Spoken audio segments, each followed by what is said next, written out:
जब clocks exist नहीं करते थे, दुनिया उतनी सिविलाइज नहीं थी, तब लोग आसमान की तरफ देख के टाइम का पता लगाया करते थे। बस मान लो कि अगर रोशनी है तो दिन है और अंधेरा है तो रात है। इस तरह से एक आइडिया लगता था कि कब रात होने वाली है और कब सुबह होने वाली है।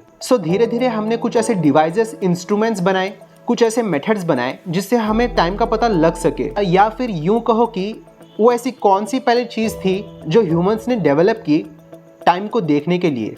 आज हम टाइम मशीन्स बनाने की बात कर रहे हैं, लेकिन उस वक्त तो टाइम देखना ही बहुत मुश्किल था।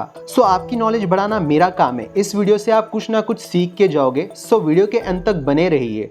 नंबर 1 पर आती है sundials, also known as shadow clocks. इस मेथड में होता ये था, एक बीच में टिल्टेड स्टिक लगाई जाती थी और इसमें सन का एक बहुत बड़ा रोल था टाइम मेजर करने के लिए।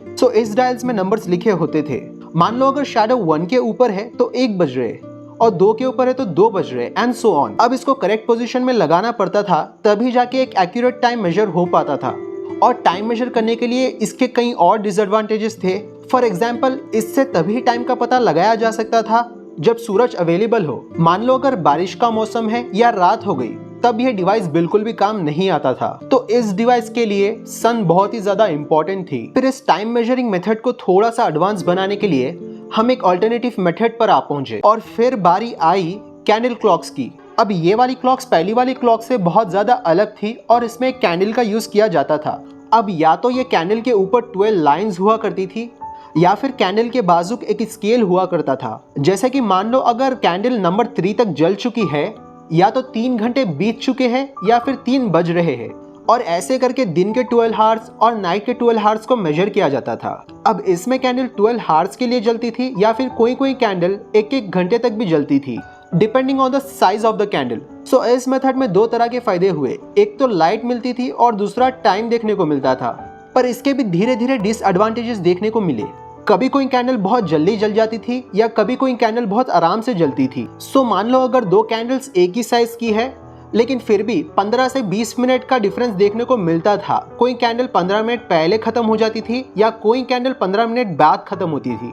तो होता ये था, अगर आप कोई कैंडल की तरफ गौर से देखोगे तो कभी कोई कैंडल की फायर ज्यादा जलती है, कोई कैंडल की फायर थोड़ी कम जलती है। तो ऑब्वियसली जो कैंडल ज्यादा जलेगी वो जल्दी खत्म हो जाएगी। कैंडल्स के क्वालिटी ऑफ बर्न के ऊपर डिपेंड करता था कि कौन सी कैंडल कितनी देर तक जलेगी।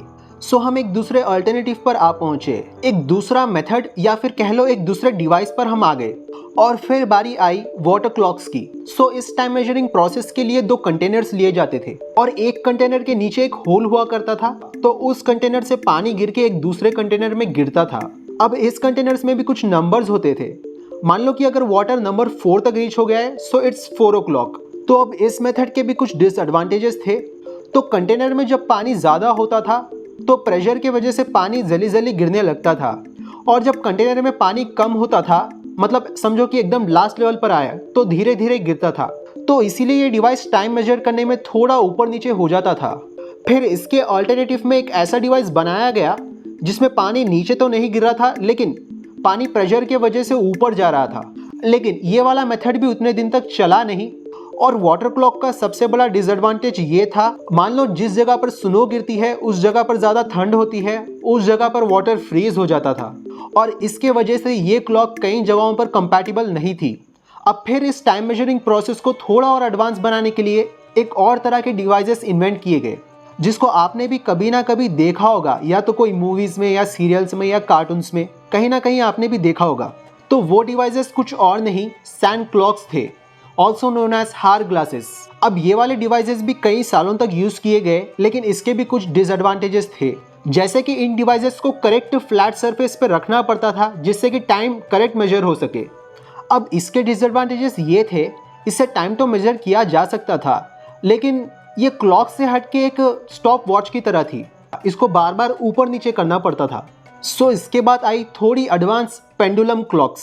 अब ये क्लॉक टाइम तो एक्यूरेटली मेजर कर पाती थी, लेकिन इसके भी डिसएडवांटेजेस थे। अब ये वाली पेंडुलम क्लॉक्स शिप में काम नहीं आती थी, और मान लो कि कोई कैरी कर रहा है तो टाइम में उतनी एक्यूरेसी नहीं रहती थी, क्योंकि पेंडुलम का बहुत बड़ा रोल होता था इस क्लॉक्स में, और पेंडुलम यहाँ वहाँ हिलने की वजह से टाइम एक्यूरेटली मेजर नहीं हो पाता था, या तो टाइम ऊपर नीचे हो जाता था। लेकिन ये वाली पेंडुलम क्लॉक्स काफी सालों तक चली, हालांकि अगर आप 2003-2004 की बात करोगे, उस टाइम भी कई घरों में ऐसी पेंडुलम क्लॉक्स देखने को मिलती थी, तो इसको कैरी करना बहुत मुश्किल हो रहा था। अब इसके अल्टरनेटिव में इंट्रोड्यूस किया गया पॉकेट वॉचेस को। अब यहाँ से टाइम कीपिंग डिवाइसेस इतना ज़्यादा सिंपल हो गए, इसको कहाँ भी कैरी किया जा सकता था। अब यही वो वॉचेस थी जिससे वॉच इंडस्ट्री में एक बहुत बड़ा अपराइज देखने को मिला। ईजी टू कैरी थी तो सब लोग खरीद रहे थे। अब थ्रू आउट हिस्ट्री हमने जितने भी टाइम कीपिंग डिवाइसेस बनाते आए, उसमें कुछ ना तो कुछ डिसएडवांटेजेस थे, और ह्यूमंस अपने गलती से सीख सीख के एक नए नए बदलाव लाते गए टाइम कीपिंग डिवाइसेस में। अब हम इतने लंबे सफर से पॉकेट वॉचेस तक तो आ गए, लेकिन ह्यूमंस का नेचर ही ऐसा है, हम कोई भी चीज़ बेटर चाहते, हम पहली वाली चीज़ से कोई भी आने वाली चीज़ बेटर चाहते। तो इस पॉकेट वॉच में भी ह्यूमंस को एक गलती नजर आई। तो उस वॉच का डिसएडवांटेज था कि बार बार को जेब से निकालना पड़ता था, टाइम देखना पड़ता था, फिर अंदर रखना पड़ता था। अब फिर किसी के दिमाग में एक आइडिया आया, क्यों ना एक छोटा सा बेल्ट बनाया जाए जो हाथ के ऊपर फिट हो जाए और इस पॉकेट वॉच को उस पर लगा दिया जाए, तो फिर कैसा होगा। फिर जन्म हुआ उन वॉचेस का जिसको आज पूरी दुनिया पहनती है और अभी भी पहन रही है, रिस्ट वॉचेस। अब धीरे धीरे करते करते ये चीज़ टाइम देखने के साथ साथ एक फैशन बन गई, और आज वॉच इंडस्ट्री एक $multi-billion की इंडस्ट्री है। अब ये video perfect point two point exactly तो परफेक्ट नहीं था, लेकिन अगर बेसिक नॉलेज के हिसाब से देखी जाए तो ये इन्फो परफेक्ट थी। और इस वीडियो से अगर आपकी थोड़ी सी भी नॉलेज बढ़ी है, सो प्लीज इस वीडियो को लाइक कीजिए और ऐसी और भी नॉलेज के लिए चैनल को सब्सक्राइब कीजिए। Thank you so much for watching, and as always keep exploring.